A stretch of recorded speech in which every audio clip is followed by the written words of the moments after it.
Perkenalkan, nama saya Albertus Naturali Baskoro dengan nomor induk mahasiswa 185214091. Ini saya akan mempresentasikan perubahan iklim yang terjadi akibat penggunaan alat berat. Alat berat adalah mesin berukuran besar yang didesain untuk melaksanakan fungsi konstruksi seperti pengerjaan tanah atau earthworking dan memindahkan bahan bangunan. Alat berat umumnya terdiri atas 5 komponen, yaitu implement, alat traksi, struktur, sumber tenaga dan tenaga atau powertrain, serta sistem kendali. Definisi alat berat tidak hanya pada pekerjaan konstruksi. Dalam pertanian, truk pengangkut, traktor, dan sebagainya juga disebut sebagai alat berat. Dalam bidang teknik sipil, alat-alat berat digunakan untuk membantu manusia dalam melakukan pekerjaan bangunan suatu struktur bangunan atau pengalihan tanah. Saat ini, alat berat merupakan faktor penting dalam proyek, terutama proyek konstruksi dengan skala yang besar. Dampak positif alat berat yaitu yang pertama, menciptakan lapangan pekerjaan bagi masyarakat. Yang tadinya masyarakat belum memiliki pekerjaan, dengan adanya alat berat, masyarakat dapat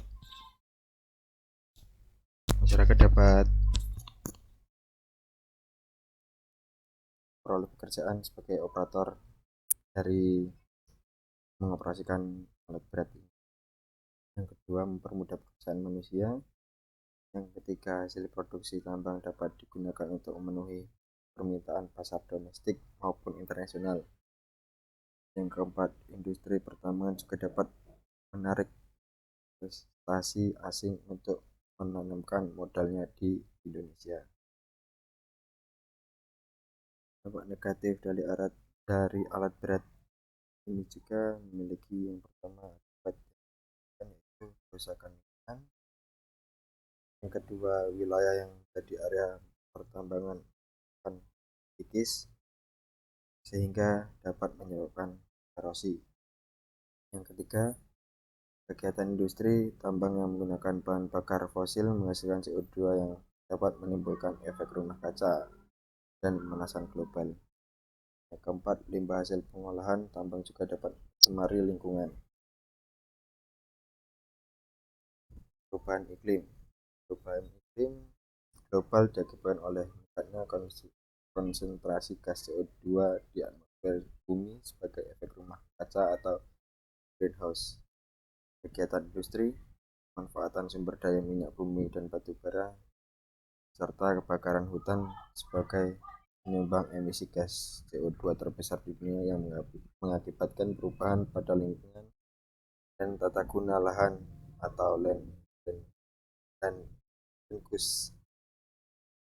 Karena adanya ketidakseimbangan antara energi yang diterima dengan energi yang dilepaskan ke udara dan terjadi perubahan tekanan pada atmosfer sehingga dapat mempengaruhi siklus menjadi tidak seimbang di alam. Akibatnya terjadi perubahan sangat signifikan di atmosfer.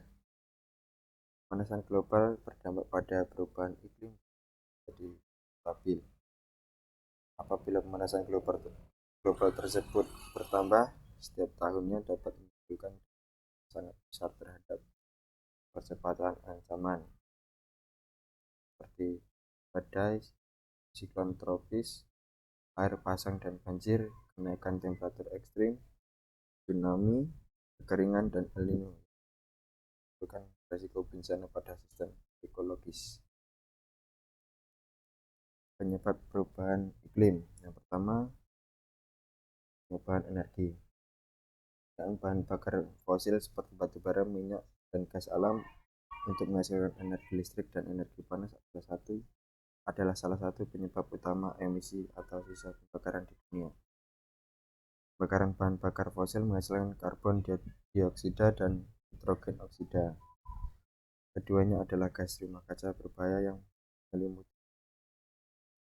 perangkap panas matahari.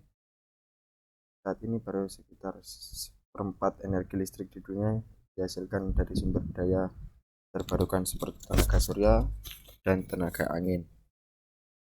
Sumber daya terbarukan ini hanya menghasilkan emisi gas rumah kaca atau polusi udara. Yang kedua yaitu manufaktur barang dan pertambangan. Usaha manufaktur merupakan bahan bakar fosil untuk menghasilkan energi dalam membuat barang, mulai dari semen, besi, elektronik, plastik, hingga pakaian. Usaha pertambangan, konstruksi, dan proses industri lainnya juga kerap beroperasi dengan batu bara, minyak, atau gas. Alhasil, proses industri dan manufaktur menjadi salah satu kontributor emisi gas rumah kaca terbesar di seluruh dunia, seperti dikutip dari laman PBB Indonesia. Yang ketiga, penambangan hutan. Penambangan hutan menghasilkan emisi karena pohon yang ditebang akan melepaskan karbon yang tersimpan di dalamnya.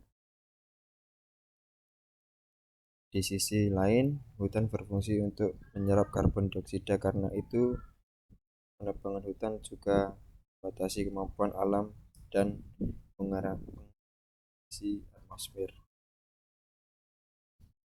Sekitar 12 juta hektare hutan dihancurkan setiap tahun untuk lahan usaha, rumah, pertanian, hingga peternakan. Penggunaan hutan, pertanian, dan fungsi lahan lainnya menyambung sekitar seperempat dari emisi gas rumah kaca di dunia. Yang keempat, penggunaan alat transportasi. Penggunaan bahan bakar fosil pada sebagian besar mobil, truk, kapal, hingga pesawat merupakan penyumbang utama gas rumah kaca seperti emisi karbon dioksida. Penggunaan alat transportasi menghasilkan hampir seperempat dari emisi karbon dioksida global terkait energi. Yang kelima, produksi makanan. Produksi makanan juga merupakan kontributor utama perubahan iklim, sebab sebagian aktivitas produksi, pengemasan, dan pendistribusian makanan menghasilkan emisi gas rumah kaca. Kegiatan produksi makanan yang termasuk penyumbang emisi gas rumah kaca yaitu penggundulan hutan dan pembersihan lahan menjadi lahan pertanian, gas dari sapi dan domba,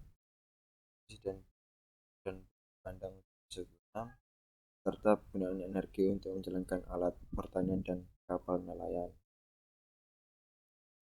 Kesimpulan dari topik di atas yaitu perubahan iklim yang terjadi akibat pemanasan global di dunia memberikan dampak terhadap terjadinya bencana-bencana alam yang merupakan bencana ekologis, di mana terjadi hilangnya keseimbangan ekologis seperti badai, siklon tropis, air pasang, dan banjir, kenaikan temperatur ekstrim, endemik, tsunami, kekeringan, dan El Nino.